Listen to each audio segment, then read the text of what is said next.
ఓం వసుదేవసుతం దేవం కంసచాణూరమర్దనం దేవకీ పరమానందం కృష్ణం వందే జగద్గురుం.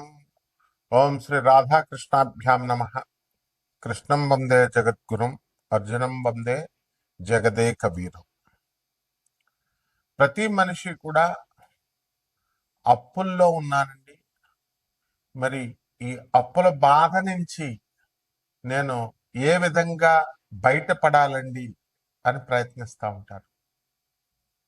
మరి 10,000 రూపాయల జీతం దగ్గర నుంచి ఒక 4-5 లక్షలు రూపాయల జీతగాళ్ళు కూడా అప్పులు అనేటటువంటివి తప్పవు.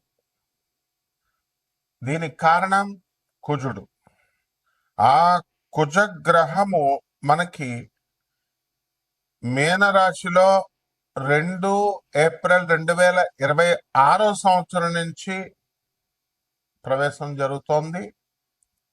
అదేవిధంగా మేషరాశికి స్వక్షేత్రగతుడై మరి 11 మే 2026 సంవత్సరం రోజున ప్రవేశిస్తాడు. అలాగే ఆదాయాలు కనుక మనకు బాగా పెరిగినట్లయితే, వ్యాపార అభివృద్ధి మనకు బాగా పెరిగినట్లయితే మనకి ఈ అప్పుల బాధల నుంచి మనం బయటపడచ్చు అని చాలా మంది అనుకుంటూ ఉంటారు. కానీ విచిత్రం ఏంటంటే, మీకు ఆదాయాలు ఎంత బాగా పెరిగినప్పటికీ కూడా ఖర్చులు కూడా మీకు తెలియకుండా ఖర్చులు అయిపోవడం అనేటటువంటిది సంభవిస్తూ ఉంటుంది. బంధువుల వల్ల, పరివారం వల్ల, లేకపోతే బిందు వినోద కార్యక్రమాల వల్ల, వేరే వేరే ఊర్లు హనీమూన్లు, తర్వాత తీర్థయాత్రలు, ఈ రకంగా ఏదో రకంగా మరి బంధువుల పెళ్ళిళ్ళు, తర్వాత ప్రతిదానికి వెళ్ళడం, ఈ రకంగా మరి ఖర్చులు అయిపోతూ ఉంటాయి. ఇది అనివార్యం. అటువంటి ఏ కారణంగా వస్తుందంటే గురుడు యొక్క వ్యయస్థితి కారణంగా కొన్ని స్థానాల్లో గురుడు ప్రవేశించడం ద్వారా మనకి ఈ అధిక అనవసరమైనటువంటి వ్యయం మనకి కలుగుతూ ఉంటుంది. మనకు అటువంటి గురుడు కర్కాటక రాశిలోకి మరి 2 జూన్ 2026 సంవత్సరం నుంచి ప్రవేశించడం జరుగుతుంది. అది 31/10/2026 సంవత్సరం వరకు ఉంటుంది. మరి ఏమండి, మాకు ఇప్పుడు 15 లక్షలు, 20 లక్షల రూపాయల అప్పులు ఉన్నాయండి. ఇవి అన్ని చిన్న సైజు వాళ్ళ కోరికలు. ఇవి తీరిపోవాలా? దీనికి ఏదైనా సరే ఒక మంత్రం ఇవ్వండి, ఒక యక్షిని మంత్రం ఇవ్వండి, లేకపోతే చక్కగా తొందరగా వచ్చేటటువంటి ఒక ఉపాయము. ఈ మధ్యకాలంలో రెమెడీస్ అందరూ చెప్పడం వల్ల పాపం ఆ రెమెడీస్ వల్ల తొందరగా మీకు ఫలితాలు వస్తాయేమో అనేటటువంటి ఆశతో ప్రతి ఒక్కళ్ళు కూడా రెమెడీస్ చెప్పండి అని అడుగుతూ ఉంటారు. అసలు మీ జాతకం ఏమిటి? మీ జాతకంలో ఇదంతా కూడా గోచారం అంతా కూడా కోటాను కోట్ల మందికి కామన్ ప్లాట్ఫారం మీద చెప్పబడేటటువంటిది. నాసా మనకి ఎప్పటికప్పుడు విడుదల చేస్తూ ఉంటుంది పైన ప్లానెట్స్ ఎలా తిరుగుతున్నాయి, గ్రహాలు అనేటటువంటివి.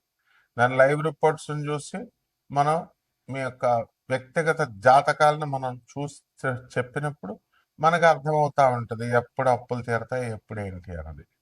మీరు దాన్ని చాలా వెరీ క్యాజువల్గా తీసుకోవడము, ఫోన్ ఉంది కదా అని కొట్టేసేయడము, మామూలు జ్యోతిష్కులకు కొట్టేసినట్లు కొట్టేసి నా ధనుసు రాశి అండి బాగుంటుందండి అట్లా అడగకూడదు.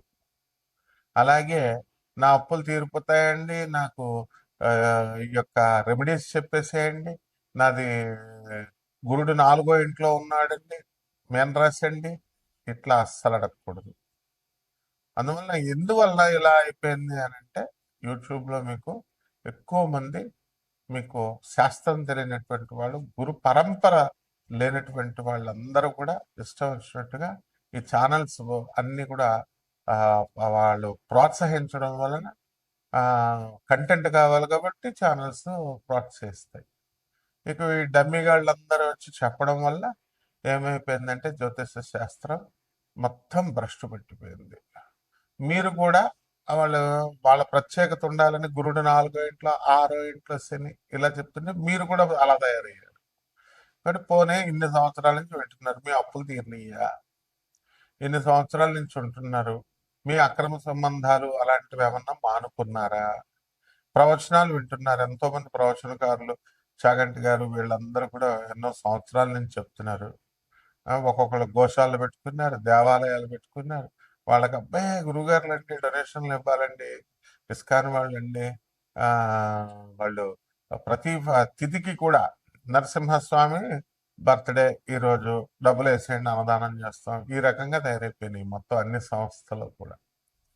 మరి దానివల్ల ఆధ్యాత్మికత భ్రష్టత్వం అయిపోయింది. కాబట్టి నిజమైనటువంటి ఆది గురువు అయినటువంటి పరమేశ్వరుడు మరి చక్కగా ఆయన సిద్ధాంతాన్ని, ఆయన ఐడియాలజీని with no deviations lord Krishna చెప్పారు. లార్డ్ కృష్ణ చెప్పినటువంటి ఐడియాలజీని మళ్ళీ చక్కగా పరమేశ్వరుడే ఆయన అవతరించి ఆనందమూర్తిగా వచ్చారు. మరి ఆయన ఈ కలియుగాంతానికి మనకి భగవంతుడు కలియుగాంతం వరకు కూడా ఓం నమో వెంకటేశాయ అని అంటాం. వెంకటేశ్వరుడే కలియుగానికి అధిపతి అని చెప్తాం, కలియుగ దేవుడు అంటాం.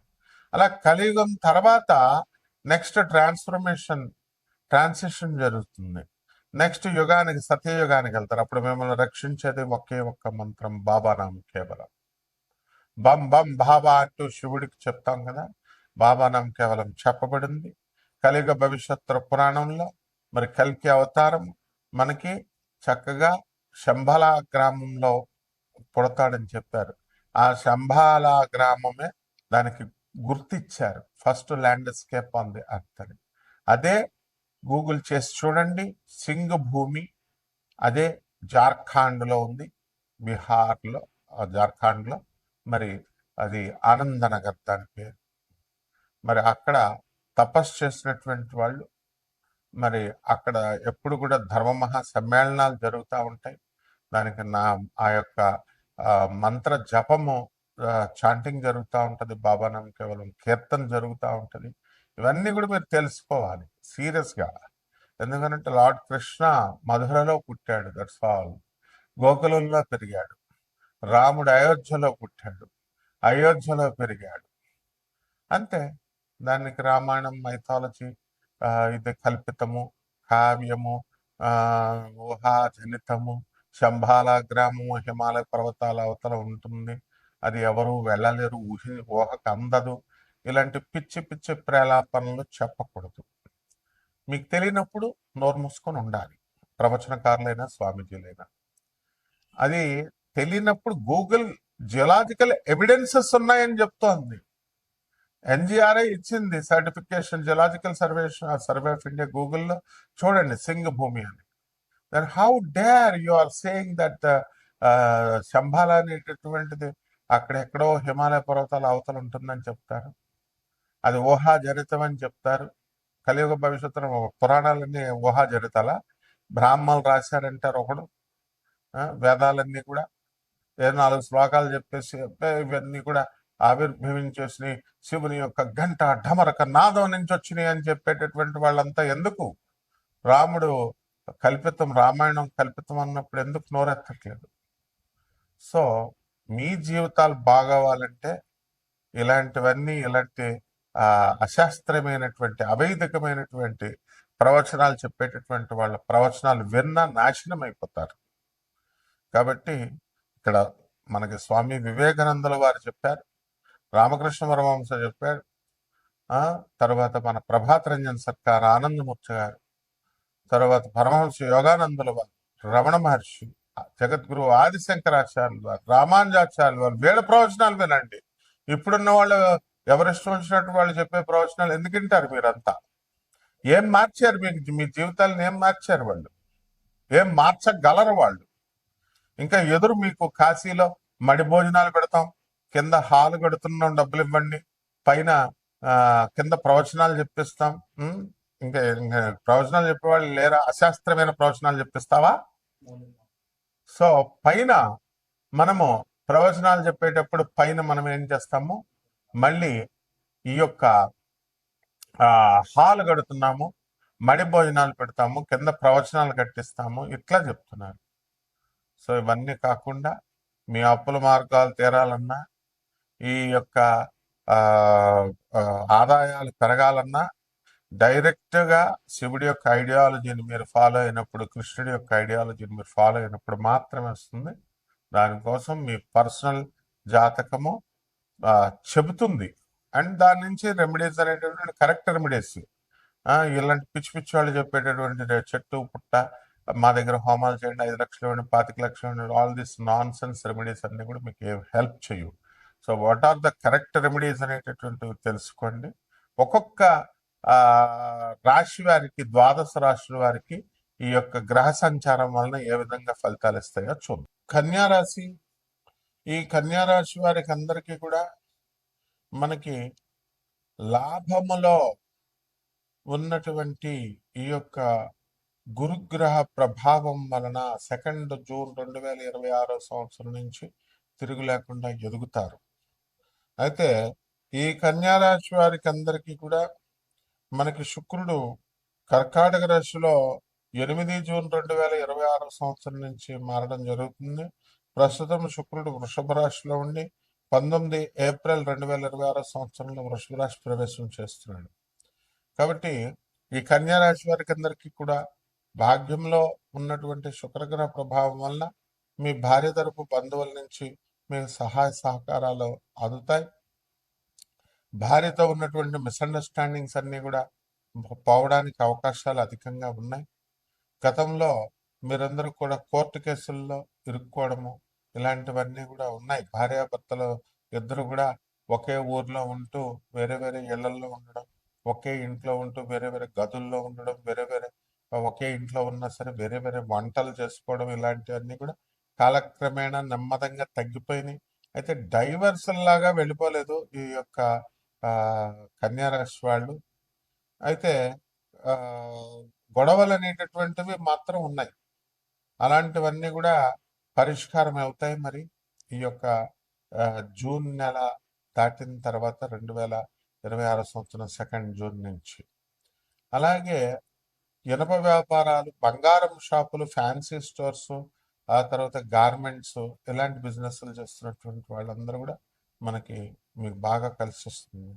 విదేశాలకు వెళ్ళి చేసుకోవాలనుకునేటటువంటి వాళ్ళకి విదేశాల్లో కూడా వ్యాపారాలు బ్రహ్మాండంగా సక్సెస్ అవ్వడానికి అవకాశాలు ఉన్నాయి. ఉద్యోగాలు రావడం లేదండి అని చాలా మంది బాధపడేటటువంటి వాళ్ళు ఉన్నారు. అటువంటి వాళ్ళకు కూడా విదేశాల నుంచి మీకు మంచి ఛాన్సెస్ రావడం, విదేశాల్లో మీరు సూపర్గా సక్సెస్ అవ్వడము, ఇలాంటివన్నీ కూడా జరుగుతాయి. అయితే మీ ఇంట్లో ఉన్నటువంటి పాత సామాన్ అంతా కూడా డంప్ చేసుకొని ఉంటారు. ఇవన్నీ తీసి అవతల పడేసేయండి. అండ్ అలాగే ఒక ఆర్గనైజ్డ్ విధానంలో మీరు ఒక ప్లాన్డ్గా కనుక మీరు వెళ్ళినట్లయితే మీ లైఫ్లో మీరు సక్సెస్ అనేటటువంటిది వస్తుంది. లేకపోతే విద్యార్థుల దగ్గరికి వచ్చేసరికి మరి కేంద్ర స్థితి కారకుడైనటువంటి కేంద్రంలో ఉన్నటువంటి రాజ్యస్థితిలో ఉన్నటువంటి గురుగ్రహ ప్రభావం వలన విద్యార్థులందరూ కూడా చాలా చక్కగా చదువుకోవడము, మంచి మార్కులతో పాస్ అవ్వడము, ఇలాంటివన్నీ కూడా జరుగుతాయి. అలాగే మీ సొంత ఇళ్లలోకి వెళ్ళేటటువంటి అవకాశాలు ఉన్నాయి. అలాగే ఇళ్ళు కట్టుకొని చక్కగా ముందుకు వెళ్ళడం అనేటటువంటివి జరుగుతాయి. అలాగే కొత్తగా పొలాలు కొంటారు, స్థలాలు కొంటారు. అలాగే ఈ యొక్క ఆస్తులు జమ చేసుకోవడం, ఇవన్నీ ఉంటాయి. ఇవన్నీ బాగానే ఉన్నాయి. అయితే పేదవారికి, అనాథలకి, వికలాంగులకి, సాధువులకి దాన ధర్మాలు చేసుకోవాలి. మీరు కంపల్సరీ చేసుకోకపోతే లక్ష్మి హరిస్తుంది. ఇది ఎవరు కూడా చెప్పరు. కాబట్టి పరిహారాలు ఏమిటంటే, ఈ యొక్క రాశి వారికి బుధుడు అస్సలు బాగుండలేదు. మీ మాట తీరు బాగోకపోవడం వల్ల అందరూ కూడా మీకు శత్రువులు అవ్వడానికి అవకాశం ఉన్నాయి. కాబట్టి బుధ జపం చేసుకోండి, బుధ స్తోత్రాలు చదవండి. బుధుడికి కిలోంపావు పెసల్ని, ఆకుపచ్చ రంగు ఉన్నటువంటి వస్త్రాలనిచ్చి పేద బ్రాహ్మణులకి బుధవారం నాడు ఉదయం 7 గంటలకి దానం చేసుకోండి. దశమహావిద్యల్లో ఒకటైనటువంటి త్రిపుర భైరవి ఆ అమ్మవారి యొక్క సాధన చేసుకోవడం ద్వారా, అలాగే పాతాళ భైరవి మంత్ర జపం చేసుకోవడం ద్వారా బ్రహ్మాండంగా ఉంటుంది. శుభమస్తు.